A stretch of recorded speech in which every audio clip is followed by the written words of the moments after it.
There's been a lot of, let's say, interesting news for the PlayStation 5 and the Xbox in the last couple of days. Let's talk about it.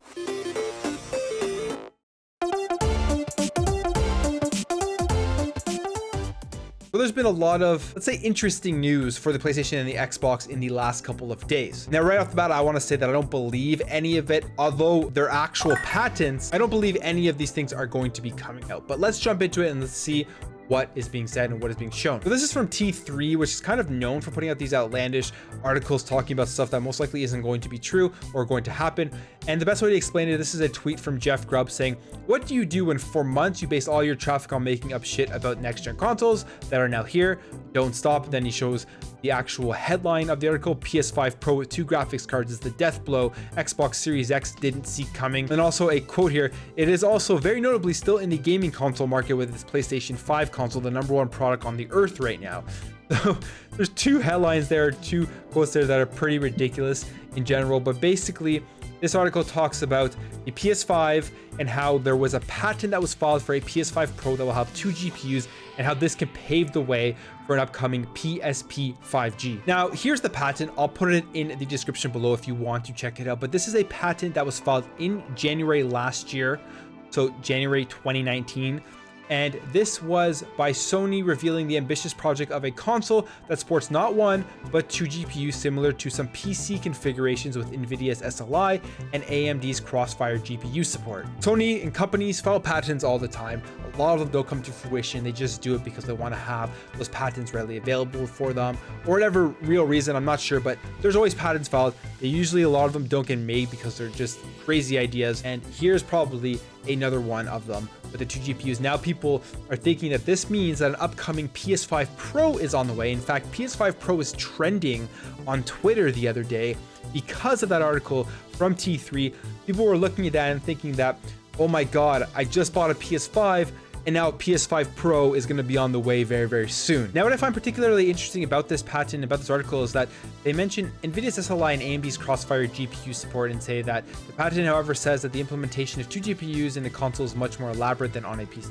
But if we look at NVIDIA SLI and we look at AMD's Crossfire, I mean, they're pretty much dead. Nobody uses that stuff anymore. And this comes from an article back in August 24th, 2019 saying, "It seems multi-GPU dream for gamers is dead, with both NVIDIA and AMD seemingly moving on from their SLI and Crossfire features. Recently, AMD chief executive Lisa Su revealed the Crossfire isn't a significant focus for the company, while NVIDIA has dropped SLI for its most recent graphics cards in favor of NVLink, a similar technology with some key differences." Well, obviously, they wouldn't be basing off any of their stuff with NVIDIA's SLI or Crossfire features because they're dead, essentially. Now, if we scroll down here, it also says there's also a mention of a high-end console variant with bigger and faster storage and 2 GPUs, while the other one settles for just 1.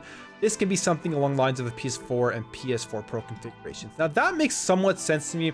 Maybe Sony was thinking before that they wanted to have 2 configurations, kind of like the Xbox Series X and the Xbox Series S, one being more powerful than the other, but then they just landed on the PS5 and the PS5 digital. Different prices between them, same power, one just has a disk drive and one doesn't. I think that makes more sense. But initially, maybe they were thinking that they wanted to have one more powerful console and one less powerful console, similar to the X and the S. Now, will there be a PS5 Pro? I mean, with this generation, I think it's a big difference between the PS4 and the Xbox One in terms of the power of both of the PS5 and the Xbox Series X at launch. I think that these consoles have a lot more capability to last the entire generation, where with the PS4 and the Xbox One, we quickly saw how outdated and how old those consoles got within the first couple of years. That's why there was that mid-gen refresh. I wouldn't be too surprised if there was no mid-gen refresh with the Series X and the PlayStation 5. But then again, I also wouldn't be surprised if they do release a PS5 Pro in a couple of years, try to get more people into the market, then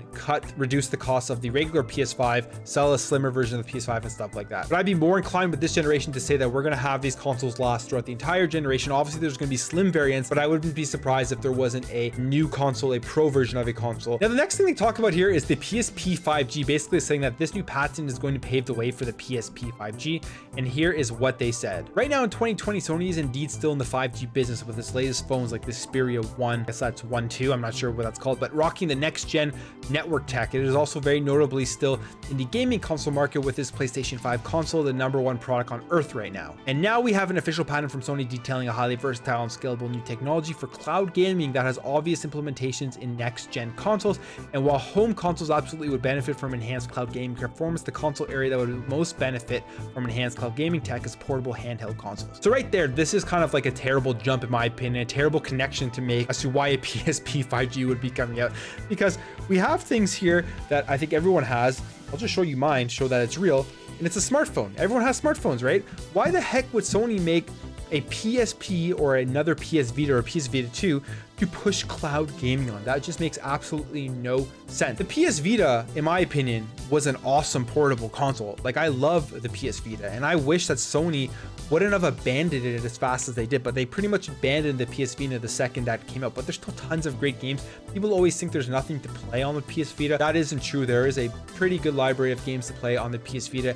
It's great for older games, it's great for emulation, that kind of stuff. So PS Vita is awesome. Would I like to see a PS Vita 2? Yeah, I'd love to see a PS Vita 2 because of how cool the PS Vita was.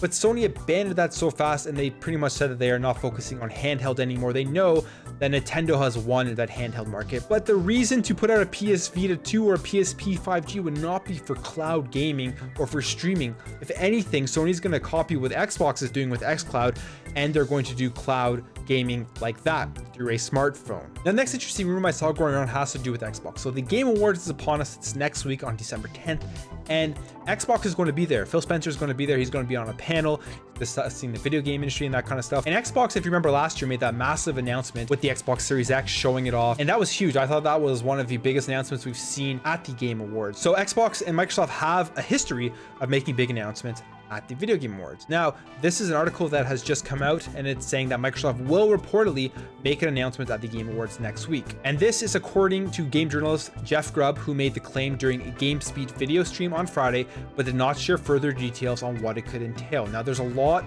of rumors going around that they're going to announce another acquisition of a studio. They're going to announce games. They're going to show off games, maybe Halo Infinite, stuff like that. But if it's an announcement, I think it's probably something new, probably something we don't know. Now, this is where the funny rumor comes in. This article here comes from a Spanish magazine. When translated, it says that Microsoft has bought Kojima Productions, and they're going to be announcing this at the 2020 Game Awards. Now, that came from this Spanish magazine or Spanish news site for video games called Hobby Consolas. And from what I understand is that they have a parody section in their magazine where they put some interesting, funny stuff, and that's where that is found. So the chances that Microsoft or Xbox is buying Kojima Productions is very, very slim. But it's just funny because it's all in Spanish, and then that quickly gets translated to English, and then you don't know if it's true or not, and then it quickly spreads around the internet like this could be some sort of rumor that could come true. But hey, you never know. Maybe they know something that nobody else knows, and that announcement that Xbox is going to make is that they are buying Kojima Productions. But yeah, it's been a crazy couple of days with rumors that I think all of them are fake, or a lot of them aren't going to come true. But let me know what you guys think about this in the comments below. Do you think any of these are true? Do you think there's going to be a PS5 Pro with dual GPUs? Do you think there's going to be a PSP 5G or a PS Vita 2? And do you think that Xbox is going to announce at the Game Awards that they purchased Kojima Productions? I would love to hear your thoughts and your theories and your rumors in the comments below. If you enjoyed this video, make sure to hit that thumbs up button. If you're new here and you enjoyed what you saw throughout this video and you want to continue to talk about the Xbox and the PlayStation going forward, hey, maybe consider subscribing to help this channel grow. Really appreciate you guys all for watching. Really appreciate all your support, and I'll catch you in the next video.